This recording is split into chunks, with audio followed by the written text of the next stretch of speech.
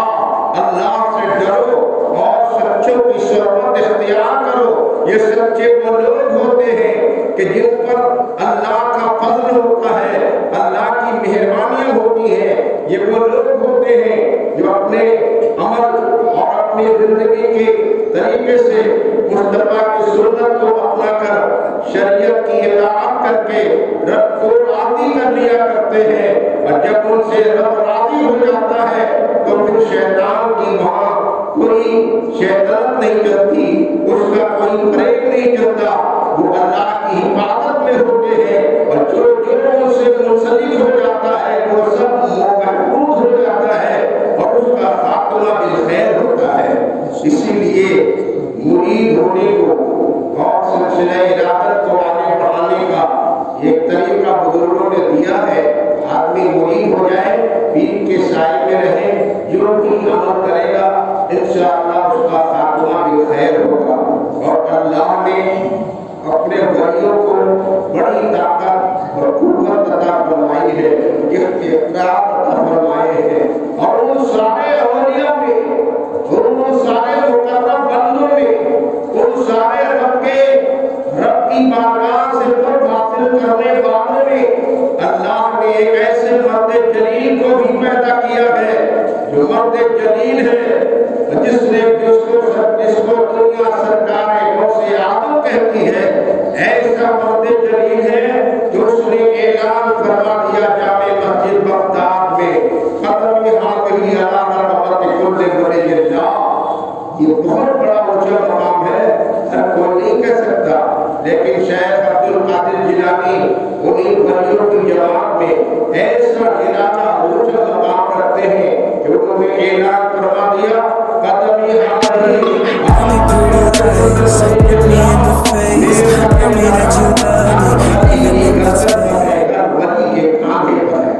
ہر ولی کے کاندھے پر غوث اعظم فرماتے ہیں کہ میرا قدم ہے، اور جو اس میرے قدم کے ہونے سے انکار کر دے تو گویا اس کی ولایت سلب ہو جائے، اس کی منزلیں آگے کی رک جائے، وہ گمراہی کے نہانے پر پہنچ جائے۔ کامیاب ہر ولی دنیا کا وہی ہوگا جو غوث اعظم کے قدم تلے ہو۔ قدم غوث اعظم نے فرما دیا سارے اولیاء کی گردن پر ہے۔ جامع مسجد بغداد میں خطاب کے دوران سرکار غوث اعظم نے یہ جملہ ارشاد فرمایا، میرا قدم سارے اولیاء کی گردن پر ہے۔ جتنے اولیاء اصفیاء اتقیاء اس مجلس میں، اس اجلاس میں موجود تھے کہ غوث اعظم کا جو جلسہ ہوتا تھا وہ عوام کے درمیان نہیں، بلکہ غوث اعظم کا جب خطاب ہوتا بڑے بڑے اصفیاء دانشمند اور تقویٰ و طہارت کے پیکر علماء دین، مشائخ طریقت، بڑے بڑے جانکار، محدثین، فقہاء جیسے لوگ غوث اعظم کا خطاب سننے مجلس میں آتے تھے، اور اللہ نے میرے غوث اعظم کو خطابت کی دنیا میں بھی وہ قرآن بخشی تھی، وہ اجازت عطا فرمایا تھا کہ سرکار غوث اعظم کا جب خطاب ہوتا تو 150 کے بیچ میں نہیں، 100-200 لوگوں کے درمیان نہیں، سرکار غوث اعظم کا خطاب ہوتا تو 70,000 کا مجمع ہوتا، اور اس عظیم مجمع میں 70,000 کے مجمع میں غوث اعظم خطاب فرماتے۔ غوث اعظم کا رتبہ یہ ہے کہ ہم لوگ 100-200 آدمی کے بیچ اگر اپنی آواز بچانا چاہتے ہیں تو یہ مائک کا سہارا لے لیتے ہیں، الیکٹرانک آلے کار کا سہارا لیتے ہیں، لاؤڈ اسپیکر کا سہارا لیتے ہیں، تو 100-200 لوگوں کے بیچ میری آواز پہنچتی ہے، لیکن میرے سرکار غوث اعظم کی آواز میں، ان کے جملوں میں، ان کی تقریر میں، ان کی خطابت میں اللہ نے وہ کلام بخشا تھا کہ 70,000 کے مجمع میں غوث اعظم کا خطاب ہوتا، اور آواز کی پوزیشن کے جیسے آگے والے سنتے ویسے ہی پیچھے والے سنتے، جیسے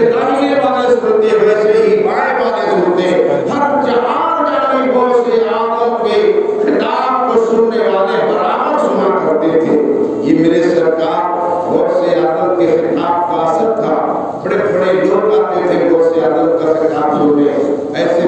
خطاب کے دوران سرکار غوث اعظم نے فرما دیا قدمی حاضری حضرت فتح کل ولی اللہ، میرا قدم ہر ولی کی گردن پر ہے. وقت چونکہ اجازت نہیں دے رہا، ابھی بات اس سلسلے میں باقی ہے. میں یہیں پر گفتگو کا اختتام کروں گا. انشاءاللہ صبح آئندہ میں اس کا تفصیلی بیان کیا جائے گا.